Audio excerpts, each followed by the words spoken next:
Bonjour. Nous allons faire la lecture de cette épreuve, de ce sujet, et on va directement commencer la correction.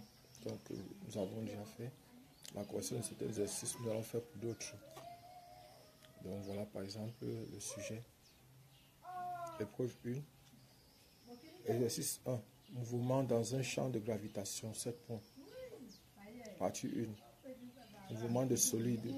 Deux solides S1 et S2 respectivement de masse M1 égale à 500 grammes et M2 égale à 2 fois M1 sont reliés par une tige horizontale de masse négligeable partant du repos à l'instant pris comme origine de l'état. L'ensemble se déplace sur un plan horizontal sans flottement grâce à une force de traction faisant un angle alpha égal à 20 degrés avec l'horizontale appliquée à S1 d'intensité grand F égale à 100 Newton. 1.1. Énoncer le théorème du centre d'inertie. 1.2. Déterminer l'accélération du centre d'inertie du solide grand S1. 1.3. Déterminer la tension T1 et T2 exercée par la tige respectivement sur les solides S1 et S2. Partie 2. Mouvement dans un virage. Monsieur Issa, au volant de sa voiture, se déplace sur une route à la vitesse de 100 km/h. Il souhaite sortir de l'autoroute en utilisant une bretelle de sortie assimilée à un arc de cercle plan horizontal de rayon grand R égale à 40 mètres. La masse du véhicule est M égale à 1 tonne. On néglige la masse du chauffeur devant celle du véhicule. Pour éviter le dérapage, la norme de l'accélération de la voiture ne doit pas excéder 10 mètres par seconde carré. 2.1. La voiture pourra-t-elle aborder le virage? Justifiez votre réponse. 2.2. Déterminer l'intensité de la force de flottement maximum à la limite du dérapage. Exercice 2. Force et champ électrique. Partie 1. Charge au sommet d'un carré. On place respectivement au sommet grand A, grand B, grand C et grand D d'un carré de côté petit a égale à 10 cm les charges électriques petit Q1 égale à moins 10 nanocoulombes, petit Q2 égale à 10 nanocoulombes, Q3 égale à moins 10 nanocoulombes et Q4 égale à 10 nanocoulombes. Voici le schéma ici. Maintenant on demande première question, représenter les forces électriques qui agissent sur la charge Q1 ainsi que la force résultante. 2. Déterminer les caractéristiques de la résultante de ces forces en A. 3. On considère le point K, milieu du segment AB.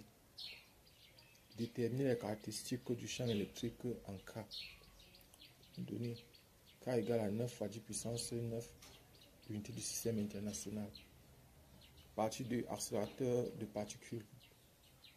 Un objet de masse petit m et de charge petit q entre en eau avec une vitesse verticale de module V0 dans une région où règne un champ électrique uniforme d'intensité E égale à 20 Newton par coulombe.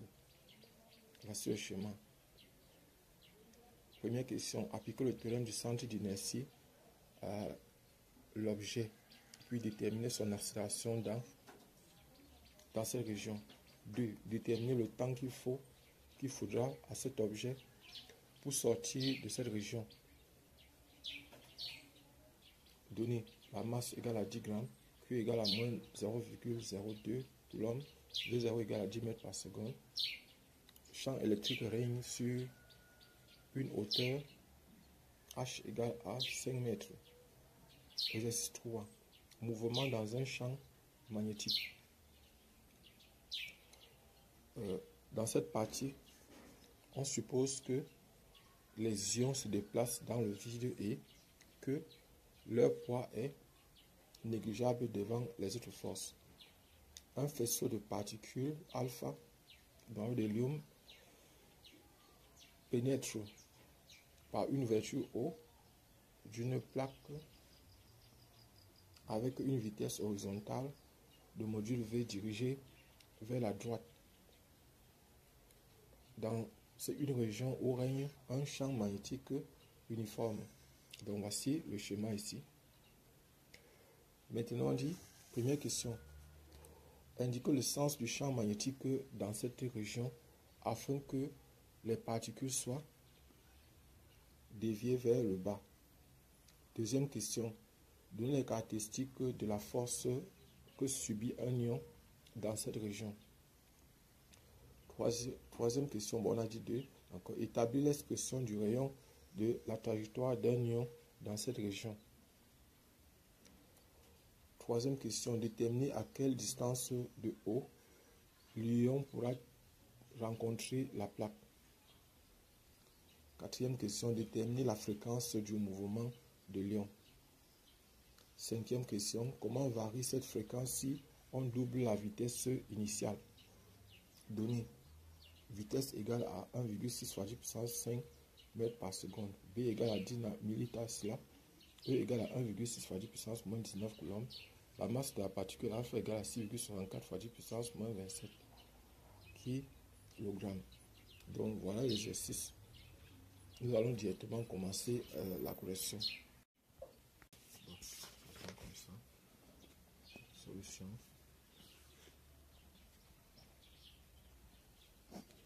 Nous sommes à l'exercice 1.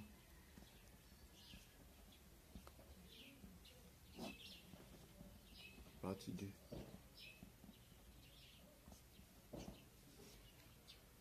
Partie 2.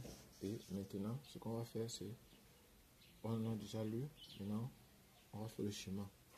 Le schéma, c'est ceci. Donc, on nous a dit,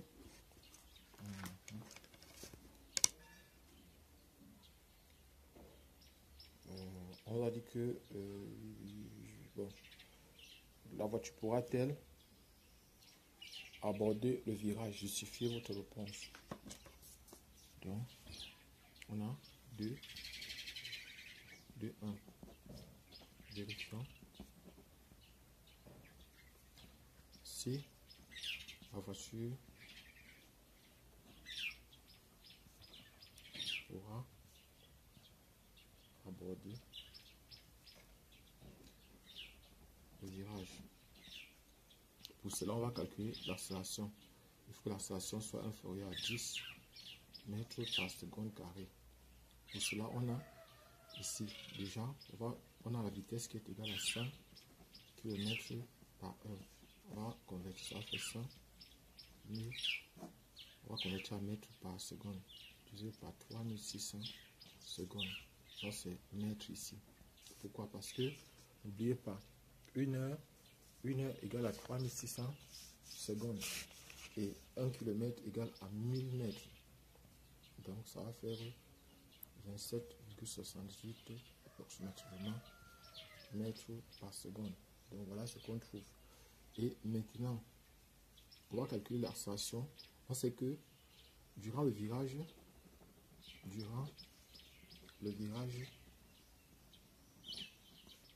la vitesse sera constante.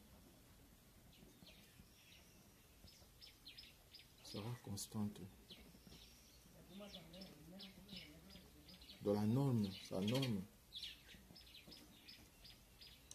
norme de la vitesse sera constante. Ça veut dire que on connaît les composants de l'accélération. L'accélération tangentielle qui est égale à la dérivée de la norme de la vitesse sur la norme du temps.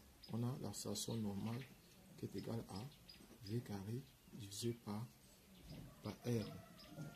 Donc ici, ça va donner 0,4 la vitesse sera constante. La vitesse est égale à une constante durant le virage. Donc maintenant, on va calculer donc l'accélération normale. Donc ça veut dire que l'accélération est donc simplement égale dans le cas-ci à l'accélération normale multiplié par EN. EN étant un vecteur unitaire orienté suivant la normale. Donc maintenant, AN est donc égal à V carré sur R, qui est égal encore à V, c'est 27,78 au carré divisé par 40. On calcule ça rapidement. 27,78 égale divisé par 40 égale 19,29. Donc AN 19,29. Donc sensiblement égal à 19,3 mètres par seconde carré. Et on voit ici que l'accélération, donc, c'est-à-dire l'accélération sera donc égale à 19,3 mètres par seconde carré, qui est supérieur à 10 mètres par seconde carré. Donc Monsieur Issa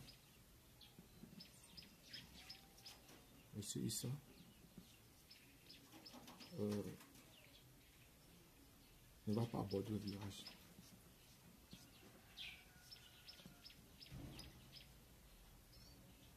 Il ne va pas bien aborder le virage, oui. Le virage. Il ne va pas bien aborder le virage. Donc maintenant, on va répondre à la dernière question 2.2. Déterminer l'intensité de la force de frottement maximale à la limite de dérapage. Donc, 2.2. Déterminons l'intensité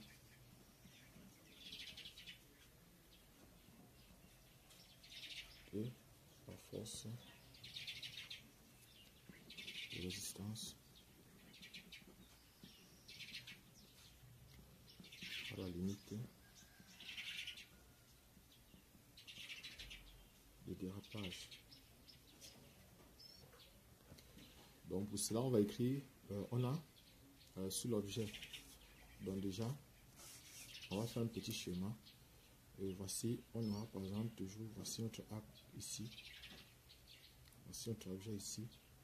On a le poids qui est vertical. On a la réaction Rn ici. Réaction normale qui est verticale.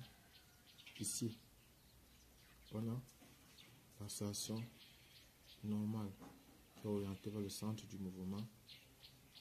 On a la force de frottement. Parce que on a le théorème du centre d'inertie ici. Le théorème du centre d'inertie, on aura donc P plus Rn plus F égale à masse multipliée par l'accélération. La masse, donc, l'accélération, la petite force est aussi orientée de la même façon, multipliée par l'accélération normale. Donc voilà ce qu'on aura. Et maintenant, là ça. Et on aura donc or à l'équilibre P plus Rn est égal au vecteur nu. Donc F est égal à la masse multipliée par l'accélération normale. Donc voilà ce qu'on aura. F égale à la masse multipliée par l'accélération normale. Et là par exemple on a F ça donne égal à M à N. Donc application numérique, F sera donné égal à la masse. Masse c'est 1 tonne. 1000 fois 10. On va faire 10 puissance 4 newtons.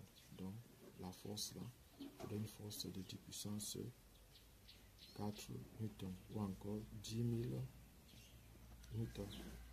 Donc voilà l'exercice, voilà ce qu'il fallait faire. Abonnez-vous, partagez au maximum possible cette vidéo. Je suis Jacques Kamdem du groupe de répétition Nabla à Yaoundé au Cameroun. Merci.